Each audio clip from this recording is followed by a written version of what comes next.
Cell biology series के part 3 में हमने एंडोप्लाज्मिक रेटिकुलम के स्ट्रक्चर और फंक्शन को डिटेल में पढ़ा था और इसके अलावा रफ एंडोप्लाज्मिक रेटिकुलम और स्मूथ एंडोप्लाज्मिक के रेटिकुलम के फंक्शन को भी पढ़ा था। इसके अलावा एंडोप्लाज्मिक रेटिकुलम में होने वाले एन लिंक्ड ग्लाइकोसाइलेशन के बारे में भी पढ़ा था। आगे इस सीरीज में हम पढ़ेंगे गोल्जी एपरेटस के बारे में। So let's start. Golgi apparatus को ही गोल्जी कॉम्प्लेक्स कहते हैं। इसकी डिस्कवरी कैमिलियो गोल्जी ने की थी जब वे नर्व सेल के ऑर्गेनाइजेशन को जानने के लिए नई तरीके की स्टेनिंग प्रोसीजर्स को डेवलप कर रहे थे। 1898 में कैमिलियो गोल्जी ने जब नर्व सेल को मेटालिक स्टेन से स्टेनिंग किया तब उन्होंने देखा कि नर्व सेल के न्यूक्लियस के पास में कोई नेटवर्क जैसा स्ट्रक्चर प्रेजेंट है और वो स्ट्रक्चर डार्क स्टेन भी हो रहे थे। उन्होंने इन्हीं स्ट्रक्चर्स को गोल्जी बॉडीज का नाम दिया है। यह सिंगल मेम्ब्रेन बाउंड ऑर्गेनेल्स होते हैं। गोल्जी बॉडीज का वह फेस जो एंडोप्लाज्मिक रेटिकुलम के सामने पड़ता है वह सिस फेस कहलाता है और जो ऑपोजिट साइड में फेस करता है यानी जो प्लाज्मा मेम्ब्रेन के सामने फेस करता है वो ट्रांस फेस होता है। गोल्जी कॉम्प्लेक्स में कई सारे large flattened disc shaped structures होते हैं जिन्हें सिस्टर्नी कहते हैं। इन्हें 3 पार्ट्स में डिवाइड किया जाता है, सिस, मीडियल और ट्रांस। सिस की तरफ प्रेजेंट इंटरकनेक्टेड नेटवर्क को सिस गोल्जी नेटवर्क कहते हैं और ट्रांस की तरफ प्रेजेंट नेटवर्क को ट्रांस गोल्जी नेटवर्क कहते हैं। ट्रांस गोल्जी नेटवर्क ही वह प्लेस है जहां प्रोटीन्स की सॉर्टिंग होती है, जिसमें कि वो वेसिकल्स में पैक होकर के प्लाज्मा मेम्ब्रेन या किसी और ऑर्गेनेल्स या दूसरे इंट्रासेलुलर ऑर्गेनेल्स में जाते हैं। हमने ER वाले वीडियो में यानी एंडोप्लाज्मिक रेटिकुलम वाली वीडियो में ये समझा था कि नेसेंट पॉलीपेप्टाइड जब फॉर्म होते हैं तो उसके फॉर्म होने के बाद में वो एंडोप्लाज्मिक रेटिकुलम में जाते हैं और वे वहाँ पर मॉडिफाई होते हैं और उनका एन लिंक्ड ग्लाइकोसाइलेशन होता है। उसके बाद यह प्रोटीन एंडोप्लाज्मिक रेटिकुलम से निकल जाते हैं और फिर गोल्जी बॉडीज में आते हैं। वो सिस फेस की तरफ से एंटर करते हैं और वहाँ पर इनका अगेन ग्लाइकोसाइलेशन होता है। आइए देखते हैं कि गोल्जी एपरेटस में ग्लाइकोसाइलेशन किस तरह से होता है। सबसे पहले हम इसका एक छोटा सा इंट्रोडक्शन बताते हैं। एन लिंक्ड ग्लाइकोसिलेशन के बाद में ग्लूकोज के रेसिड्यूज निकल जाते हैं। जब यह पॉलीपेप्टाइड एंडोप्लाज्मिक रेटिकुलम के बाहर आता है और गोल्जी बॉडीज के सिस फेस में एंटर कर रहा होता है तो कुछ मैनोज रेसिड्यूज भी रिमूव हो जाते हैं। इसके बाद में ग्लाइकोसिल ट्रांसफरेज एंजाइम की मदद से कुछ दूसरे शुगर्स ऐड होते हैं और उसके बाद में लास्ट में सियालिक एसिड जो है इस चेन पर अटैच हो जाता है। जब सियालिक एसिड अटैच होता है तो उसमें एंजाइम जो है वो सियालिक ट्रांसफरेज एक्ट करता है और जो गोल्जी बॉडीज़ में जो ग्लाइकोसाइलेशन होता है वो स्पेसिफिक नहीं होता, जैसा हमने एंडोप्लाज्मिक रेटिकुलम में पढ़ा था कि ये स्पेसिफिक होता है, बट गोल्जी एपरेटस में ग्लाइकोसिलेशन की प्रोसेस स्पेसिफिक नहीं होती है। इसमें कई दूसरे तरीके के शुगर्स भी ऐड होते रहते हैं। इसमें कार्बोहाइड्रेट्स के डोमेन्स में बहुत सारी डाइवर्सिटी होती है और गोल्जी एपरेटस में जो ग्लाइकोसाइलेशन होता है उसका पूरा प्रोसेस गोल्जी एपरेटस के अंदर ही होता है। तो ये हमने एक छोटा सा इंट्रोडक्शन पढ़ा है। आइए हम इसके डिटेल्स में पढ़ते हैं। एंडोप्लाज्मिक रेटिकुलम से पॉलीपेप्टाइड निकलकर गोल्जी बॉडीज में आता है। स्टेप 1 में सबसे पहले पॉलीपेप्टाइड पे पहले से 2 एन एसिटाइल ग्लूकोसेमिन के मॉलिक्यूल्स होते हैं और मैनोज भी के मॉलिक्यूल्स भी प्रेजेंट होते हैं। स्टेप 2 में कुछ मैनोज के मॉलिक्यूल्स जब सिस में एंटर कर रहे होते हैं यानी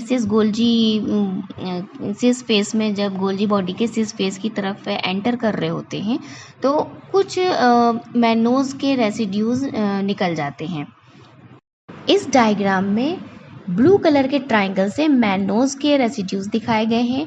नीचे जो ऑरेंज कलर के 2 सर्कल्स या 2 डॉट्स टाइप के स्ट्रक्चर्स दिख रहे हैं वो एन एसिटाइल ग्लूकोसेमिन को रिप्रेजेंट करते हैं। जो ग्रीन कलर का एक स्ट्रक्चर दिख रहा है और वह फ्यूकोज को रिप्रेजेंट करता है और जो स्क्वायर टाइप का है वो सियालिक एसिड को रिप्रेजेंट करता है और जो अपराइट है ट्राइंगल वो गायलेक्टोज को रिप्रेजेंट करता है। इसके बाद हम देख रहे हैं कि स्टेप 3, 4 और 5 में कुछ ऑरेंज कलर के मॉलिक्यूल्स जो हैं वो ब्लू कलर के ट्राइंगल्स से अटैच हो रहे हैं, यानी कि जो इसमें एन एसिटाइल ग्लूकोसेमीन है वो मैनोज से अटैच हो रहा है। तो 3, 4th और 5th स्टेप में 2 एन एसिटाइल ग्लूकोसामीन मैनोज से अटैच हो जाते हैं। इसके बाद स्टेप 6 में 2 गैलेक्टोज के मॉलिक्यूल अटैच होते हैं और एक फ्यूकोज का मॉलिक्यूल अटैच हो जाता है। इसके बाद स्टेप 7th में 2 सियालिक एसिड के मॉलिक्यूल अटैच होते हैं। इन सभी स्टेप्स में अलग अलग ग्लाइकोसिल ट्रांसफरेज एंजाइम्स एक्ट करते हैं। ये प्रोसेस गोल्जी एपरेटस में होने वाली कई तरह के ग्लाइकोसाइलेशन की प्रोसेसेस में से एक है। गोल्जी एपरेटस में इन पॉलीपेप्टाइड्स के मॉडिफिकेशन के अलावा, यानी पॉलीपेप्टाइड्स के सिंथेसिस के अलावा ग्लाइकोसैमिन ग्लाइकेन चेन भी सिंथेसिस होती है जो कि सेल वॉल में प्रेजेंट होती है। इसके अलावा पैक्टिन्स और हेमीसेलुलोज भी सिंथेसाइज होते हैं। जैसा कि हमें पता है कि गोल्जी एपरेटस सिस्टर्नी का स्टैक होता है, यानी इसमें कई सारे स्टर्नी एक के ऊपर एक लगे हुए होते हैं। तो जो भी पॉलीपेप्टाइड इसमें सिंथेसाइज होता है वो सिस से ट्रांसफेज तक मूव करता है। तो हम ये पढ़ेंगे कि गोल्जी एपरेटस में ट्रांसपोर्ट कैसे होता है। किसी भी मॉलिक्यूल्स का या प्रोटीन्स का गोल्जी एपरेटस में से ट्रांसपोर्ट होने के लिए 2 प्रोसेस हैं। एक पहला मॉडल बताया गया था सिस्टर्नल मैच्योरेशन मॉडल, और दूसरा मॉडल है, second model is vesicular transport model. Cisternal maturation model में ये बताया गया कि सिस्टर्नी के अंदर ही पॉलीपेप्टाइड्स होते हैं और ये सिस्टर्नी खुद अपने स्थान से आगे की तरफ मूव करती जाती है, यानी सिस से ट्रांसफेज की तरफ मूव करती जाती है और इस तरह से ये अपने कॉम्पोजिशन को चेंज करती रहती है, यानी कि सिस्टर्नी आगे समय के साथ धीरे धीरे मैच्योर होती जाती है। इसके बाद दूसरी थ्योरी आई है और इस थ्योरी पहली वाली थ्योरी को अबेंडन कर दिया गया था, सिस्टर्नल मैच्योरेशन मॉडल को नहीं माना गया था। देन दूसरी थ्योरी आई थी वेसिकुलर ट्रांसपोर्ट मॉडल। इस मॉडल में यह बताया गया कि सिस्टर्नी मूव नहीं करते बल्कि ये अपने स्थान पर ही रहते हैं। एक वेसिकल या वेसाइकल जिसे कार्गो कहते हैं वह एक सिस्टर्नी से रिलीज होता है, यानी सिस्टर्नी से एक स्फेरिकल स्ट्रक्चर बड के फॉर्म में रिलीज होता है, निकल जाता है और उसी सिस्टर्नी के अंदर या उस बड के अंदर ही मॉलिक्यूल्स या प्रोटीन के मॉलिक्यूल्स ट्रांसपोर्ट होते हैं। तो एक सिस्टर्नी यानी एक वेसाइकल जो है वो पहले एक सिस्टर्नी पर अटैच होगा, वहाँ से डिटैच होकर के दूसरे सिस्टर्नी पे जाकर अटैच होगा। इस तरह से अटैच और डिटैच होकर के ये मॉलिक्यूल्स सिस से ट्रांस फेज की तरफ में मूव करते जाते हैं। जिस भी मॉलिक्यूल्स को ट्रांसपोर्ट करना होता है वो इन्हीं कार्गो में या वेसाइकल्स में प्रेजेंट होते हैं और ये एक एक करके सिस्टर्नी से गुजरते हैं और वे सिस फेज से ट्रांस फेज की तरफ में आ जाते हैं। बट इन दोनों थ्योरीज में से, यानी सिस्टर्नल मैच्योरेशन मॉडल और वेसिकुलर ट्रांसपोर्ट मॉडल में से बाद में सिस्टर्नल मैच्योरेशन मॉडल को ही एक्सेप्ट किया गया था और इसके बाद इसमें थोड़े से मॉडिफिकेशन के बाद में इस मॉडल को एक्सेप्ट कर लिया गया था। Now modified cisternal maturation model. इस सिस्टर्नल मैच्योरेशन मॉडल के नए वर्जन में ये बताया गया कि सिस्टर्नी मूव करती हैं, सिस से ट्रांसफेज की तरफ में मूव करती तो हैं, लेकिन इनमें से बर्ड्स भी निकलते जाते हैं, बर्ड्स भी अटैच और डिटैच होते हैं। तो वेसाइकल्स के फॉर्म में ये अटैच और डिटैच होते हैं, बट इसमें वो ट्रांसपोर्ट होने वाले मॉलिक्यूल्स नहीं ट्रांसपोर्ट होते, बल्कि जो गोल्जी बॉडीज़ में प्रेजेंट एंजाइम्स होते हैं वो ही इस बर्ड में प्रेजेंट होते हैं। यानी कि इन बर्ड्स का काम किसी भी प्रोटीन को जो एंडोप्लाज्मिक रेटिकुलम से आ रही है उसको लेकर के ट्रांसपोर्ट करने का काम नहीं होता। इन वेसिकल्स में गोल्जी एपरेटस के ही रेजिडेंट एंजाइम्स या प्रोटीन्स प्रेजेंट होते हैं और जो एंडोप्लाज्मिक रेटिकुलम की पॉलीपेप्टाइड्स हैं जिन्हें ट्रांसपोर्ट करना होता है वो खुद सिस फेज से ट्रांसफेज में सिस्टर्नी के मूव होने के साथ साथ ही मूव होती जाती हैं। Now types of vesicle transport. Cisternae से जो वेसाइकल्स बर्ड ऑफ होते हैं वो 3 टाइप के होते हैं। पहला होता है कॉप 2 कोटेड वेसिकल, दूसरा होता है कॉप 1 कोटेड वेसिकल और थर्ड होता है क्लैथरीन coated vesicle. Now corp 2 coated vesicle. Corp यानी COP कॉप का मतलब होता है कोट प्रोटीन। ये वो वेसिकल्स हैं जो उन प्रोटीन्स को कैरी करते हैं जो एंडोप्लाज्मिक रेटिकुलम से निकलते हैं और वो सिस फेस में एंटर करते हैं, गोल्जी एपरेटस के सिस फेस में एंटर करते हैं। उन प्रोटीन्स को ये कॉप 2 कोटेड वेसिकल्स ट्रांसपोर्ट करते हैं। एंडोप्लाज्मिक रेटिकुलम में जो भी प्रोटीन सिंथेसाइज होता है उसमें एक ER एक्सपोर्ट सिग्नल प्रेजेंट होता है। ये ER एक्सपोर्ट सिग्नल ये प्रेजेंट होता है और ये सिग्नल जो है वो वेसिकल्स के कॉप 2 प्रोटीन से रिएक्ट करता है और ये रिएक्ट करने के बाद में ये उसी से साथ में ट्रांसपोर्ट हो जाता है। कॉप 2 वेसिकल्स जो है कुछ जिन प्रोटीन्स को कैरी करते हैं उनके कुछ एग्जांपल्स हैं, जैसे इंटीग्रल मेम्ब्रेन प्रोटीन, जो प्लाज्मा मेम्ब्रेन की इंटीग्रल मेम्ब्रेन प्रोटीन होती है वो एंडोप्लाज्मिक रेटिकुलम में बनने के बाद में एंडोप्लाज्मिक रेटिकुलम से सिस फेस की तरफ में एंटर करती है और कॉप 2 वेसिकल्स में ट्रांसपोर्ट होती है। दूसरा एग्जाम्पल है वो प्रोटीन्स यानी ग्लाइकोसिल ट्रांसफरेज, यानी कि जिनका फंक्शन हमने अभी ग्लाइकोसिलेशन में पढ़ा था, जब हमने एंडोप्लाज्मिक रेटिकुलम का ग्लाइकोसाइलेशन पढ़ा था और गोल्जी एपरेटस का ग्लाइकोसाइलेशन पढ़ा था। इसमें जो भी एंजाइम्स फंक्शन करते हैं वो सभी ER एक्सपोर्ट यानी कि कॉप 2 कोटेड वेसिकल्स में ट्रांसपोर्ट होते हैं। थर्ड है एग्जाम्पल है जो प्रोटीन्स डॉकिंग एंड फ्यूजन में रोल प्ले करता है। डॉकिंग एंड फ्यूजन को हम अभी इसी वीडियो में आगे पढ़ेंगे।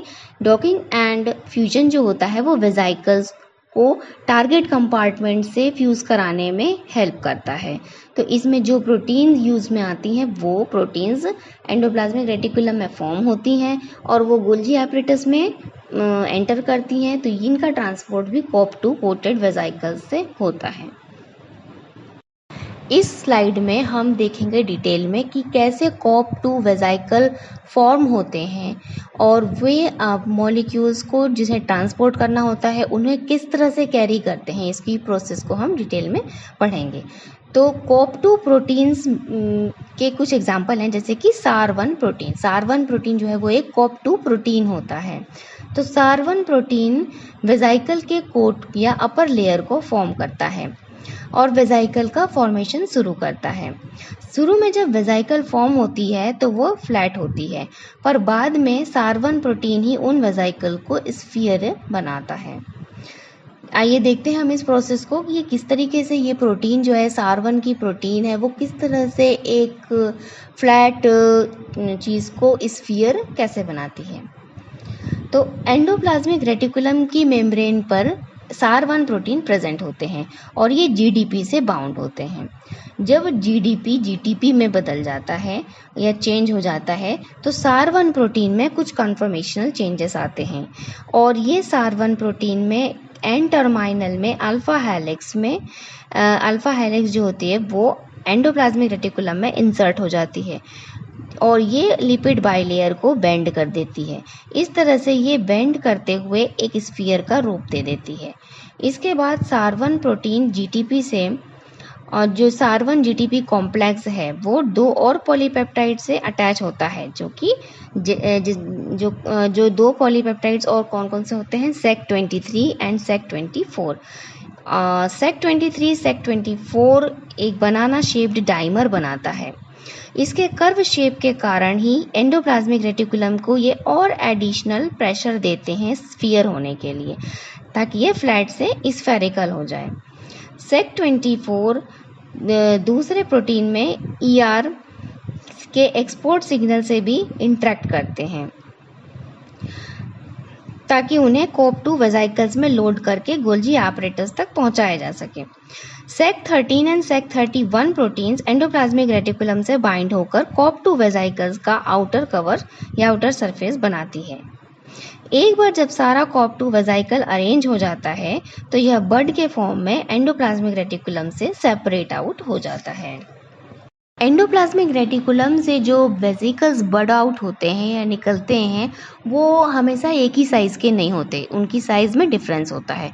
तो इनके साइज़ में डिफरेंस किस वजह से होता है, ये जो SEC13 और SEC31 प्रोटीन है तो इनके बीच में एक जो डायमेंशंस या इनके बीच में जो इंटरफेस है इसमें हमेशा डिफरेंस आता रहता है। इस डिफरेंस की वजह से इनके बीच की जो डिस्टेंस है, इनके बीच की इस डिस्टेंस की में डिफरेंस की वजह से इनके साइज़ के जो वेसिकल्स के डिफरेंट साइजेस बनते रहते हैं। जब वेसिकल के अंदर से कंपोनेंट को बाहर साइटोसोल में रिलीज़ करना होता है तो SAR1 GTP जो बना हुआ है वो SAR1 GDP में कन्वर्ट हो जाता है, यानी GTP GDP में कन्वर्ट हो जाएगी। तो SAR1 GTP जो है SAR1 GDP में कन्वर्ट हो गया।